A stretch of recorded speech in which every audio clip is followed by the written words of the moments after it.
జర్నలిస్టులకు ఇళ్ల స్థలాలు వచ్చే వరకు వెన్నంటే ఉంటా నిజామాబాద్ ఎంపీ ధర్మపురి అరవింద్. జగిత్యాల జర్నలిస్టులు ఇళ్ల స్థలాలు పొందే వరకు వారి వెన్నంటే ఉంటారని నిజామాబాద్ ఎంపీ ధర్మపురి అరవింద్ అన్నారు. జర్నలిస్టుల ఇళ్ల స్థలాల సాధన కోసం గత 12 రోజులుగా నిరవధిక నిరసన దీక్ష చేపట్టిన జర్నలిస్టులు బుధవారం దీక్షా స్థలంలో వంట వార్పు కార్యక్రమం నిర్వహించి తమ నిరసనను తెలిపారు. దీక్షకు విచ్చేసి సంఘీభావం తెలిపారు నిజామాబాద్ ఎంపీ ధర్మపురి అరవింద్. ఈ సందర్భంగా ఆయన మాట్లాడుతూ తాను రాజకీయాలకు వచ్చిన నాటి నుండి ఇళ్ల స్థలాల కోసం జగిత్యాల జర్నలిస్టులు డిమాండ్ వినిపిస్తుందని అన్నారు. జర్నలిస్టులు కొత్తగా అడిగింది ఏం లేదని, గత ప్రభుత్వం ప్రస్తుత ప్రభుత్వం జర్నలిస్టులకు హామీ ఇచ్చిందని గుర్తు చేశారు. జర్నలిస్టులకు ఇచ్చిన హామీ నెరవేరకుండా కొంతమంది నాయకులు అడ్డుపడుతున్నారని, ఈ పద్ధతి మానుకోరని హితవు పలికారు. జర్నలిస్టుల న్యాయమైన కోరిక తీరే వరకు తాను వెన్నంటే ఉంటానని అన్నారు. వెంటనే జిల్లా కలెక్టర్ మాట్లాడి సమస్య పరిష్కారం అయ్యేలా చూస్తానని అన్నారు. జర్నలిస్టులకు ఇళ్ల స్థలాలు ఇవ్వడానికి భారతీయ జనతా పార్టీ కట్టుబడి ఉందని, తాను వ్యక్తిగతంగా ముఖ్యమంత్రిని కలిసి విజ్ఞప్తి చేయడమే కాకుండా కేంద్ర మంత్రి బీజేపీ రాష్ట్ర అధ్యక్షుడు కిషన్ రెడ్డి ద్వారా కూడా ముఖ్యమంత్రికి విజ్ఞప్తి చేయిస్తారని హామీ ఇచ్చారు. ఈ సందర్భంగా కేంద్ర ప్రభుత్వం ద్వారా జర్నలిస్టులకు ఇచ్చే రాయితీ, రైల్వే పాసులను పునరుద్ధరించాలని ఎంపీకి వినతి పత్రం అందజేశారు. ఆయన వెంట బీజేపీ జిల్లా అధ్యక్షులు మొరపల్లి సత్యనారాయణరావు, రాష్ట్ర కార్యవర్గ సభ్యురాలు Bhagat Sravani, municipal floor leader Krishnahari, Reddy, advocate Madan తదితరులు ఉన్నారు. న్యాయమైన కోరికలని చెప్పి లెటర్ పెట్టిండు, అందరికి మద్దతు తెలిపాడు. ఈరోజు అదే ప్రత్యక్ష మాకు కూడా గర్వకారణంగా ఉన్నది. మేము కూడా తెలిపినాం, మీరు ఖచ్చితంగా రావాలండి, మంచిగా వాళ్ళ సానుభూతిగా మనం చెప్పాలి, ఖచ్చితంగా మనం పనిచేయాలని చెప్పని కూడా చెప్పినాం. వారు ఆ ఉద్దేశంగా వచ్చి వారు కూడా ఖచ్చితంగా మద్దతు తెలుపుతారని చెప్పని మేము భారతీయ జనతా పార్టీ అంతా కోరుకున్నాము. వారు కూడా వస్తున్నారు కాబట్టి మాకు కూడా చాలా సంతోషము. అలాగే మన పత్రికా విలేకరులందరి నిరసన కార్యక్రమం ఖచ్చితంగా సక్సెస్ కావాలని చెప్పని నేను కోరుకుంటున్నాను. ప్రత్యేకించి ఈ కార్యక్రమం సక్సెస్ అయ్యేదాకా మనం కొట్టాడాలి. ఎందుకంటే ప్లాట్లు గవర్నమెంట్ భూమి అడుగుతున్నాం, మనం ఎవరు ఇళ్ల స్థలాలు అడుగుతలేము, అందరికి ఇచ్చినట్టే మాకు కూడా ఇవ్వాలని చెప్పని అడుగుతున్నాం. కాబట్టి దీన్ని చేయాలని చెప్పని అధికార పార్టీ వాళ్ళకు కూడా మేము చెప్తున్నాము.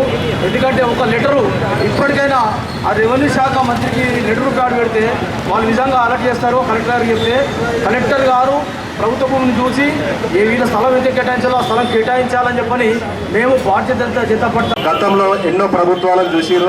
పత్రికా సోదరులకు నేను ఒక వినయించుకుంటున్నాను, దయచేసి పత్రిక అంటే ప్రతిపక్షంలో ఉండి కొట్లాడుతుంది, కానీ మీరు ఇన్ని ప్రభుత్వాలను చూసుకుంటూ వస్తున్నారంటే ప్రతి ప్రభుత్వానికి మిత్రపక్షంలా ఉన్నారేమో అని డౌట్ వస్తుంది.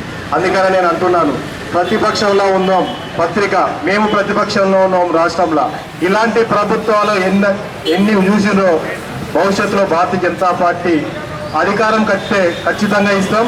ఇప్పుడు మేము ఏంటంటే ఉంటాం, ఈ ప్రభుత్వంలోనే గద్దె దించైన ప్రతిపక్షంలో మీరు తప్పులను ఎత్తి చూపండి, ఖచ్చితంగా కొట్లాడదాం. ఒక్కొక్క విలేజ్లో సుమారుగా చెప్తా, ఒక ఊర్లో 100 ఎకరాలు అన్యాక్రాంతమై జగిత్యాల్లో బడా వ్యాపారవేత్తలు సుతా అందులో కబ్జాలు చేసి ఉంటున్నారు. కనీసం మీకు ఒక 2 ఎకరాలు ఇచ్చైనా మిమ్మల్ని ఆదుకొని ఇల్లు కట్టియాల్సిన ప్రభుత్వం బాధ్యత లేదా అని నేను అడుగుతా ఉన్నాను. ఈ ప్రభుత్వానికి చెప్పపెట్టు కావాలంటే భవిష్యత్తులో మీరు ప్రతిపక్షాల్లో ప్రశ్నించడం మీరు అంతా మేము ఉంటాం అని గుర్తు చేస్తూ, గత 30 ఏళ్లుగా ప్రజా సమస్యల పరిష్కారమే ధ్యేయంగా పాత్రికేయ వృత్తిలో కొనసాగుతున్న మా జర్నలిస్టులు రాజ్యాంగబద్ధంగా న్యాయంగా రావాల్సిన ఇళ్ల స్థలాల కోసం గత 30 ఏళ్లుగా పోరాటం చేస్తున్న మమ్మల్ని ఇటు ప్రజాప్రతినిధులు కానీ అటు ప్రభుత్వాలు కానీ అధికారులు కానీ పట్టించుకోక మమ్మల్ని తీవ్ర ఇబ్బందులు పడుతున్న నేపథ్యంలో పలుసార్లు ప్రజాప్రతినిధుల చుట్టూ అధికారుల చుట్టూ తిరిగినా మీకు రేపిస్తాం మాపిస్తామంటూ కాలయాపన చేస్తూ మమ్మల్ని అంటే వాస్తవంగా మమ్మల్ని పట్టించుకోకుండా వారి అసలు ఏం అడ్డం వస్తుందో మాకు తెలియట్లేదు, మేమేమో మనులు అడుగుతలేం, మాణిక్యాలు అడుగుతలేం, ఏం గొంతమ్మ కోరికలు కోరట్లేదు, ప్రభుత్వాలే చెప్తాయి ప్రతి వ్యక్తికి కూడు గూడు గుడ్డ కల్పించాల్సిన బాధ్యత ప్రభుత్వాన్ని, మేము అన్ని వర్గాల సంక్షేమమే మా ధ్యేయం, మేము ఇల్లు లేని నిరుపేదలందరికీ సొంతింటి కళ నెరవేరుస్తామని చెప్తుంటే మేము 30 ఏళ్ళుగా మా సొంతింటి కళ నెరవేర్చాలి అయ్యా, మాకు నివేశన స్థలాలు మంజూరు చేయండి, మేము ప్రజాహితం కోసం పనిచేస్తున్నాం, మేము ప్రజా సమస్యలను ఎత్తి చూపుతున్నాం, అవినీతి అక్రమాలను వెలికితీస్తున్నాం, ప్రభుత్వ పథకాలను సంక్షేమ అభివృద్ధి పథకాలను ప్రజల దగ్గరికి చేర్చే ప్రయత్నం చేస్తున్నాం. ఇన్ని చేసినా మేము ప్రజల గురించి ప్రజా సమస్యలను ఎత్తి చూపుతున్నాం, మామూలు కూడా పట్టించుకోకుంటే ఇక మాకు పట్టించుకునే వారు ఎవరు, మా దిక్కెవరు, అసలు మేము ఎన్నేళ్ళు ఇట్లా పోరాటం చేసుడు, ఎన్నేళ్ళు ఇట్లా మేము నిరీక్షించుడు, ఇక ఏదో తాడో పేడో తేల్చుకుందాం ఇళ్ల స్థలాలు వచ్చే వరకు మనం ఆందోళన పాట పట్టక తప్పది. ఈ ప్రభుత్వాలకు కనువిప్పు కలిగించాల్సిన బాధ్యత తీసుకుందాం, మనం పాత్రికేయులమంతా ఒక ఐక్యంగా ముందుకు సాగుదామని చెప్పేసి గత 15 రోజులుగా ఆందోళన బాట పట్టినాం.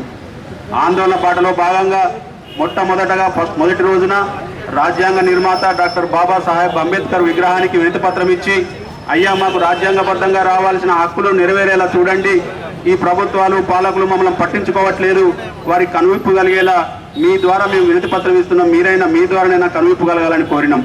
మేము అంతా కొడితే 100 మంది ఉంటాం, 100 మందికి ఇవ్వలేని పరిస్థితి కూడా లేదు, ప్రభుత్వ భూములు ఉన్నాయి అని చెప్పేసి మేము వేడుకున్నాం. మమ్మల్ని ఎవరు కనికరించకపోవడంతో ఇక పోరుబాట పట్టాల్సిన పరిస్థితి వచ్చింది. ఈ పోరుబాట, ఈ నిరసన దీక్ష ఈ రోజుతో 12వ రోజు. అన్ని ఇటు ప్రభుత్వంలో ఉన్నవారు అటు ప్రతిపక్షంలో ఉన్నవారు అందరూ వచ్చి మీకు మేము ఉన్నామంటున్నాడే తప్ప మిమ్మల్ని ఒక ఇంటి వారి చేస్తాం, మీ న్యాయమైన డిమాండ్ నెరవేరుస్తామని ఎవరు స్పష్టమైన హామీ ఇవ్వట్లేదు. దయచేసి ప్రభుత్వాలు ఇప్పటికైనా స్పందించాలని, మాకు సొంత నివేశన స్థలాలు కల్పించి సొంతింటి కళ నెరవేర్చాలని కోరుతున్నాం. గత 12 రోజులుగా ఇక్కడే ఉదయం నుంచి సాయంత్రం వరకు కూర్చొని నిరసన కార్యక్రమాలు చేస్తున్నాం. మేము కొన్ని సందర్భాల్లో మా కుటుంబ సమస్యలను సైతం పక్కన పెట్టి ప్రజా సమస్యలను ఎత్తి చూపుతూ మేము వారి సంక్షేమం కోసం, అభివృద్ధి కోసం కృషి చేస్తున్నాం. మేము ఏదన్నా పత్రికల్లో రాస్తే, ఏదైనా మీడియాలో చూపిస్తే మరుసటి రోజో మరో రోజో ఇటు అధికారులు అటు ప్రజాప్రతినిధులు స్పందించి ఆ సమస్య పరిష్కారాన్ని కృషి చేస్తున్నారు. మరి మాకే సమస్య వస్తే వారు ఎందుకు పట్టించుకోవట్లేదో మాకైతే అర్థమవుతలేదు. మేము ఎవరిని శత్రువులుగా చూడట్లేదు, అందరూ మా వాళ్ళే అని అనుకుంటున్నాం, అందరికీ అనుకూలంగానే ఉంటున్నాం. మేము ఎవరైనా చూడండి, మీరు రాష్ట్ర వ్యాప్తంగా చూస్తే జగిత్యాల జర్నలిస్టులు చాలా సౌమ్యులు, అందరితో కలివిడిగా ఉంటారు, రాజకీయాలకు అతీతంగా ఉంటారు, అందరితో మంచిగా ఉండి అందరి మంచి కోరే వాళ్ళు. మరి వాళ్ళకే కష్టం వస్తే మరి ఇంకెందుకు వారి పక్షాన మేము ఉంటామంటూ అన్ని ప్రజా సంఘాల నేతలు, కుల సంఘాల నేతలు, రైతన్నలు అందరూ వచ్చి సంఘీభావం తెలుపుతున్నారు. అయ్యా మీకే కష్టం వస్తే మరి మా కష్టం వచ్చినప్పుడు మమ్మల్ని ఎవరు పట్టించుకుంటారని చెప్పేసి అలా జగిత్యాల్లో ఇదే రకంగా నిజామాబాద్ జిల్లా నిజామాబాద్ పట్టణంలో పాత్రికేయ సోదరుల ఇబ్బందులు, ప్రత్యేకంగా గృహాల కోసం డిమాండ్లు గత 7 సంవత్సరాల నుంచి, నేను రాజకీయాలకు వచ్చినప్పటి నుంచి డిమాండ్ నిలబడుతూనే ఉన్నది. ఇవాళ మీరు రోడెక్కి ఇవాళ ఇంత పెద్ద దీక్ష చేస్తున్నందుకు మీకు నేను శుభాకాంక్షలు తెలియజేస్తాను. ఇదేమి కొత్త కాదు, ప్రభుత్వాలు జర్నలిస్టులకి ప్లాట్లు ఇవ్వటము కొత్త ఏం కాదు. హైదరాబాద్లో నడి ఒడ్డున డెవలప్ అవుతున్న హైటెక్ సిటీ ప్రాంతంలో అనేక కాలనీలు ఉన్నాయి. జర్నలిస్ట్ కాలనీస్గా పేరు, ఇప్పటికీ అదే కాలనీ పేరు, జర్నలిస్ట్ కాలనీ పేరు మీదనే నడుస్తూ ఉంటాయి. అక్కడ పెద్ద పెద్ద ఇళ్ళు, కోటీశ్వరులు ఇల్లు కట్టేసుకున్నారు. కాబట్టి దానికి తోడు మీరందరూ ఏదో అవుట్ ఆఫ్ ద వే పోయి కొత్తగా అడిగిందేం లేదు, వాళ్ళే ప్రామిస్ చేశారు. ఇక్కడ ప్రభుత్వాలలో ఉన్న ఇంతకుముందు ఉన్న బీఆర్ఎస్ పార్టీ ప్రభుత్వం కానీ ఇప్పుడున్న కాంగ్రెస్ పార్టీ ప్రభుత్వ నాయకులు కానీ వాళ్ళే ప్రామిస్ చేసారు, వాళ్ళే అడ్డం పడుతున్నారని కూడా తెలిసింది నాకు. కానీ పనికి వాళ్ళ రాజకీయాలు పనిచేయండి. పేరు ఎవడికి వస్తుంది, ఎవడికి రాదు, చరిత్రలో ఎవడు మిగిలిపోతాడు, ఎవడు మిగిలిపోడు, మంచోడు మిగిలిపోడు, మంచి పని చేస్తే మిగిలిపోతాడు, అడ్డం పడితే చరిత్రలో కూడా మిగిలిపోదు.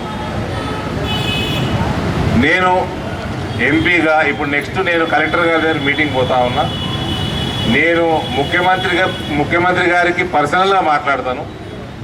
మా పార్టీ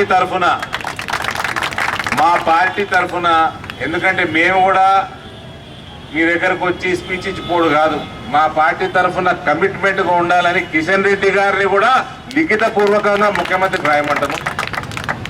నేను పర్సనల్గా మాట్లాడతాను. We will make sure that it happens. మీకు ఇండ్ల పట్టాలు ఈ ప్రభుత్వం, ఇప్పుడు ఉన్న ప్రభుత్వం కూడా వాళ్ళ వాగ్దానం ఉన్నది. ప్లస్ మీ ఇండ్ల పట్టాల కోసం ఆల్రెడీ బ్యాక్గ్రౌండ్ పని అయ్యి ఉన్నది. కొందరు పని చేస్తున్నారు, కొందరు అడ్డం పడుతున్నారు. అడ్డం పడేటోళ్ళని అడ్డం పడొద్దని కోరుతా ఉన్నా. చిన్న కానీ పెద్ద కానీ అడ్డం పడకండి. ఒక మంచి కార్యక్రమం జరుగుతూ ఉంది. వాళ్ళకి ఏం పెద్ద మీరు ఎకరాలు కూడా ఇచ్చేటివి కాదు. చిన్న ప్లాట్లు ఇస్తారు ఒక్కొక్క వ్యక్తికి. ఎలిజిబుల్గా ఉన్న జర్నలిస్టులకి ప్లాట్లు ఇవ్వాల్సిన బాధ్యత ప్రభుత్వాలది. దీనికి అనేక ప్రెసిడెంట్స్ కూడా ఉన్నాయి. కాబట్టి నేను ఇక్కడ మీ అందరినీ రిక్వెస్ట్ చేస్తా ఉన్నాను, I will make sure it happens. దయచేసి మీరు దీక్ష విరమించండి. ఇప్పుడు నేను కలెక్టర్ గారితో మాట్లాడతాను, ముఖ్యమంత్రికి రాస్తాను, ముఖ్యమంత్రి గారితో మాట్లాడతాను. మా పార్టీ తరఫున కూడా ఇవాళ మేము అపోజిషన్లో ఉన్నాం. ఇక్కడ రేపటి నాడు దేవుడి దేవాల ప్రభుత్వంలోకి వచ్చినా కూడా ఇటువంటి కార్యక్రమాలు కొనసాగాల కాబట్టి పార్టీ తరఫున కూడా కమిట్మెంట్ ఇచ్చే విధంగా చేస్తాం. దయచేసి అందరూ మిత్రులకు కోరుతున్నది, దీక్ష దయచేసి